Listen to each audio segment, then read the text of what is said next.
Para mim é um prazer realmente estar aqui, poder ter entrado no avião 39 horas, chegar até aqui e poder compartilhar essa experiência por 18 minutos. É uma grande é uma grande aventura essa nossa. Mas talvez o maior desafio é poder falar sobre a educação na Coreia, poder compartilhar um pouco a experiência que a gente tem tido na última década, né?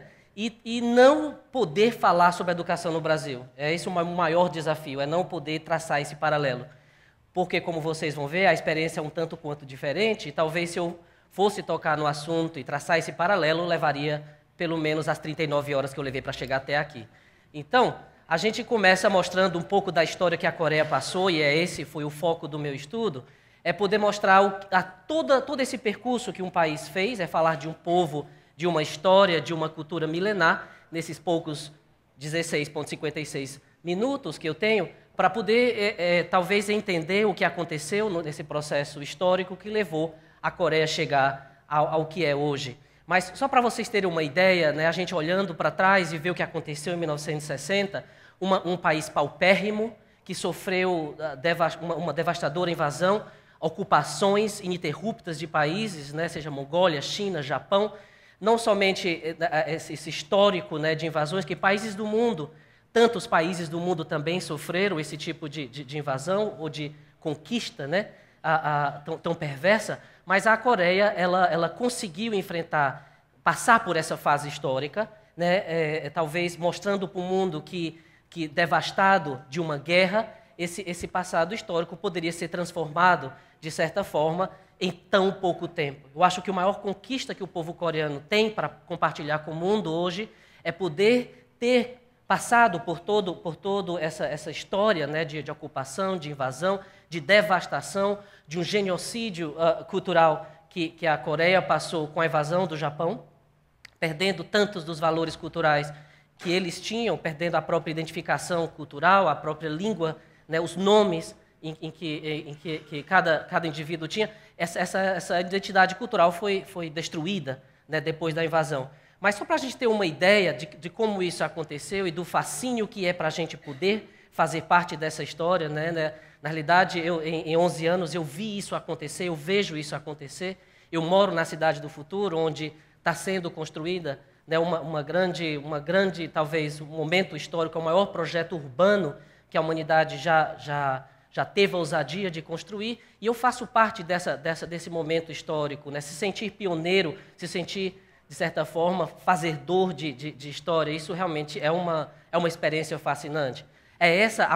O objetivo meu aqui é poder compartilhar um pouquinho de como isso aconteceu e quais foram, talvez, esses elementos que ajudou a Coreia a chegar ao ponto que chegou hoje. Para vocês terem uma ideia, em 1960, ontem, né, a Coreia tinha um PIB tão baixo, né, de uma pobreza, né, se a gente fosse talvez comparar hoje, eu coloquei aqui Afeganistão como um exemplo de país que a Coreia estava bem mais pobre nos anos 60, né, e que chegou aonde chegou hoje, dando essa grande lição de progresso econômico, né, por conta de um elemento, talvez, que a gente precisa, de certa forma, entender aqui.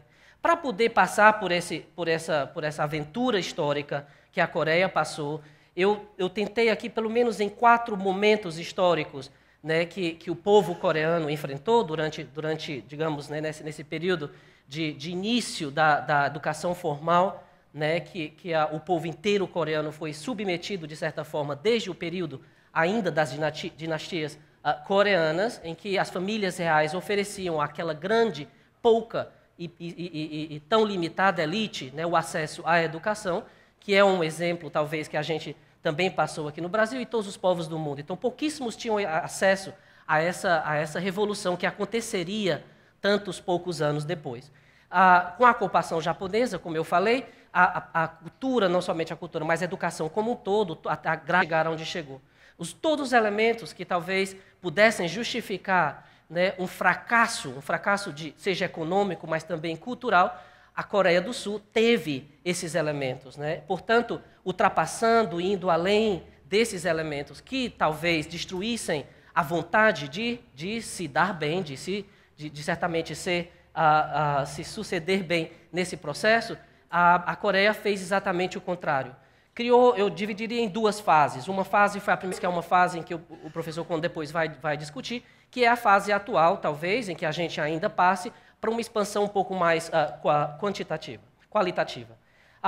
Para a gente ter uma ideia, esse processo certamente só pôde acontecer por um processo também de revolução política, né? Como o nosso país, e tantos países do mundo, foi por conta de um processo de autonomia democrática, em que o povo teve a chance de encontrar-se diante das tantas opções que foram apresentadas para o desenvolvimento. Né? Esse progresso, digamos, esse sucesso econômico que a Coreia do Sul passou, se deu por conta, sem dúvida, de um foco, de uma prioridade que foi dada antes de se pensar quais seriam as áreas de desenvolvimento econômico que o país iria investir no futuro.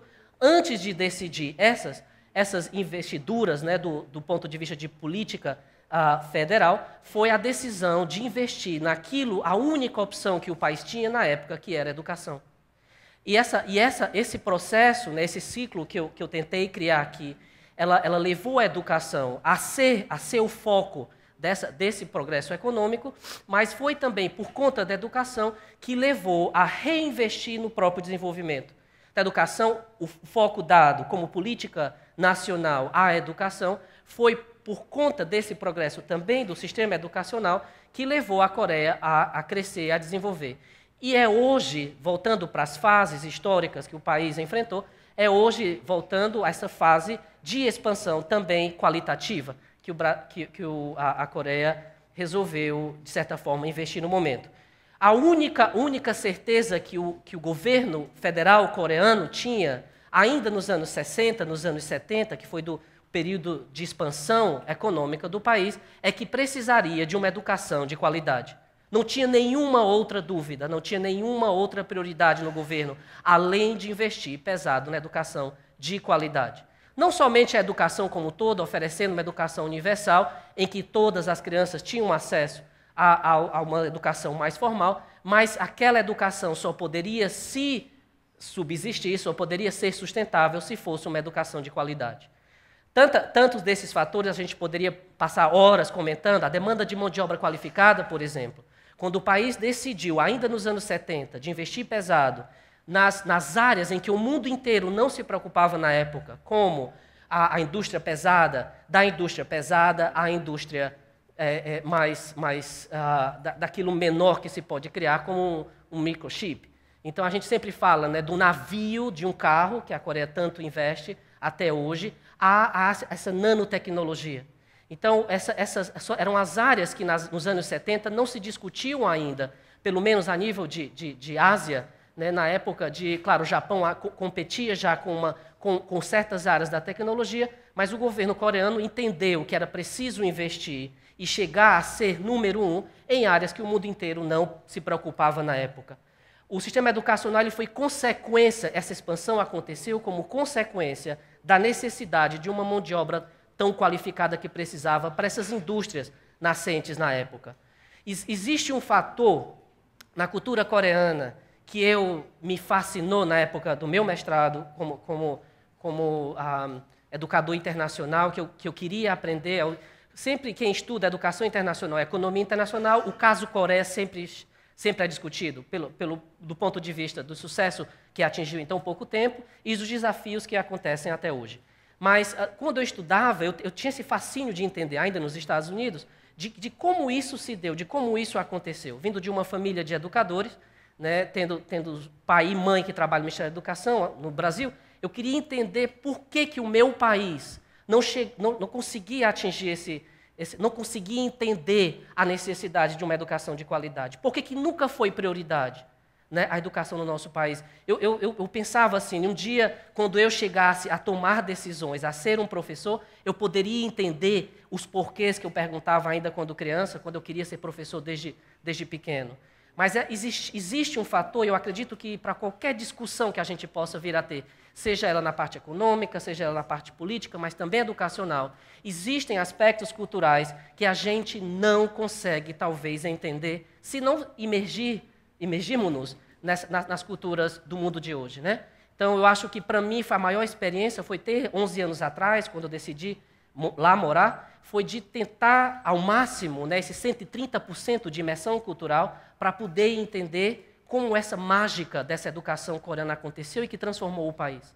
Então, para mim, esse foi descobrir que existem certos aspectos culturais dentro da íngreme, da máquina do pensamento coreano, que a gente, como qualquer outro, talvez, forma de pensar, a gente talvez consegue entender superficialmente, mas somente imergindo, talvez, na cultura, a gente consegue um pouco entender como isso se dá.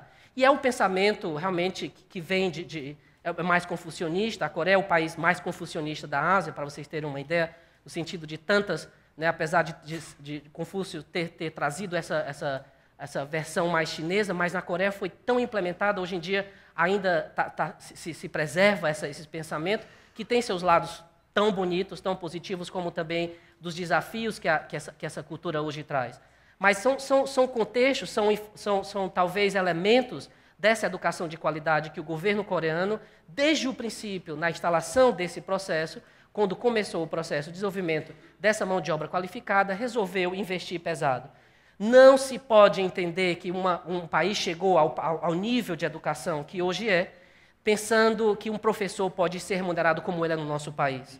Então, a gente se ilude em pensar que os grandes professores, que nós temos exemplos tantos de grandes professores, que têm que, além de uma paixão pela educação, a gente está falando aqui de uma elite tão pequena, né, da nossa sociedade, que realmente a gente pôde se investir na educação e sair para o mundo, descobrir novos horizontes, mas quantos e quantos professores nas redes públicas do nosso imenso Brasil, né, mal têm a condição de poder chegar até a escola, com medo de ser assaltado no caminho. Quer dizer, que nível de vida, como a gente tem a ousadia, talvez, de querer exigir do professor nosso de escola pública essa educação de qualidade. Então, o governo coreano, desde o princípio, entendeu que é preciso traduzir essa prioridade na educação em tudo aquilo que fazia, que é exatamente o contrário do nosso país. Ainda voltando, né, como tudo isso aconteceu, esses tantos elementos que ajudou a Coreia a chegar a esse nível, né, avançado, seja no progresso econômico, mas também no sistema educacional que o país hoje tem. Tantos elementos, por exemplo, quando voltando a essa questão da educação de qualidade, não adianta somente a gente querer investir tanto na educação de base, oferecer uma educação que não somente de não tão garantida qualidade, a educação de base, mas é preciso também garantir o sustento desse nível educacional da universidade, a pesquisa, a pós-graduação. E isso o governo coreano, desde o princípio, entendeu que não necessariamente poderia ser dado foco somente à educação de base. Era preciso chegar até a pesquisa, era preciso investir pesado, não somente oferecendo educação para todos, né, mas também essa educação ser de qualidade e chegar até a pós-graduação. O país hoje tem o segundo maior número de universitários do mundo. Né? Significa dizer que o nível educacional é tão alto que agora a preocupação é como talvez inovar na educação coreana elementos que durante a história não pôde ser tão investido. Então é que a gente vai ouvir um pouco depois. Essa discussão que a gente vai ouvir um pouco depois, ela somente acontece porque o país já chegou no nível tão avançado, né, de educação, no nível também político, econômico, que a gente consegue encontrar certos elementos. Por que deu certo lá? Como eu falei que não ia traçar um paralelo entre o Brasil e a Coreia, para não dizer que eu não vou fazer isso, vocês, talvez lendo esses elementos, por que deu certo lá, para mim é por que não dá certo aqui. Tá? Eu acho que se a gente puder, talvez, identificar certos elementos, um bom planejamento educacional, como eu falei, tá? São políticas sérias de um povo que não tem outro foco além da educação. Não existe nenhuma prioridade, seja de família, do governo, do professor, de poder formar de poder oferecer essa educação de qualidade, tá? Em qualquer nível que a gente possa se referir. Número 2, atenção à educação de base comércio superior, que eu falei, uma remuneração digna do professor. O professor é tratado, claro, historicamente, como membro da família real. A gente entra numa sala de aula, é reverenciado pelo aluno. Então, poder pensar que esse aspecto cultural que a gente jamais vai poder implantar, transplantar para o nosso país, porque não é tão fácil assim. Não existe nenhum elemento cultural que a gente possa magicamente jogar no outro canto do mundo e fazer acontecer isso. Existem, sim, tantas e tantos desses elementos que a gente pode adaptar à nossa realidade, a gente pode entender como que poderia, talvez, transplantar isso, adaptando a nossa brasilidade ao nosso sistema educacional, que hoje a gente, tantas discussões hoje apresentadas, que a gente precisa realmente dessa nova revolução, que eu acho que não vai acontecer nunca enquanto o nosso país não tratar isso como prioridade, que não é, que nunca foi. E a gente precisa, assim, pensar, quando um governador de um estado tem a audácia de dizer para os professores, em greve há 45 dias, se eles não quiserem trabalhar na escola pública, que vá para a escola privada. Então, quando a gente tem esse nível de político no nosso país, é muito difícil pensar que a gente chega numa educação de qualidade, oferecendo essas escolas de alta qualidade, que têm a estrutura, claro, são escolas de primeiro mundo, mas que têm a qualidade de professores em sala de aula que vão lá por paixão, claro, mas sabem que são remunerados dignamente. Isso a gente precisa realmente, é um mercado de trabalho super exigente, que criou esse maquinário, né, como o nosso país hoje, que tanto precisa de técnicos e pessoas mais especializadas. Eu não poderia cegamente olhar para essa imagem do sistema educacional coreano sem identificar os desafios que tem, que vão ser apresentados hoje também. O maior desafio do povo coreano hoje é porque existe uma febre da educação. O povo é louco pela educação. Então, até para mim é interessante ver isso acontecer, e com o passar dessa década, né, eu vejo que isso nunca deixou de existir, aumenta cada vez mais. Imagine que o desafio do povo coreano é a educação em exagero. O aluno passa tanto tempo na sala de aula que a grande preocupação do professor é porque o aluno fica até de noite na sala de aula. Imagina se a nossa preocupação fosse essa. Eu fico pensando como seria bom se o nosso desafio de hoje é que o aluno chegasse em casa à meia-noite, cansado de tanto ter ficado na sala de aula. Claro que agora a preocupação é como transformar essa educação de uma forma mais inovativa, um pouco mais moderna. Mas sem dúvida, eu acho que essa febre, o exagero da educação coreana, ele aconteceu, de certa forma, paulatinamente, durante esses anos de transformação econômica, e que levou o país, claro, a chegar onde chegou. A era do futuro, para o que precisa, talvez uma globalização dessa educação, os alunos indo para fora, os próximos passos a serem dados. Eu acho que os grandes passos que a Coreia tem a dar é talvez tratar essa educação inovando, transformando um pouco mais, usando a tecnologia, sem dúvida, o país de maior conectividade do mundo, utilizar talvez melhor essa tecnologia, a informação, de uma forma talvez mais, não sei, mais prática, mais animadora na sala de aula, que o aluno saia às 11h30 da noite, legalmente pode ficar até às 11h até a meia-noite, eu dei uma aula até às 11h45 da noite aos domingos, mas sair dessa sala de aula talvez tão animado quanto entrou. Eu também tenho um sonho, professor.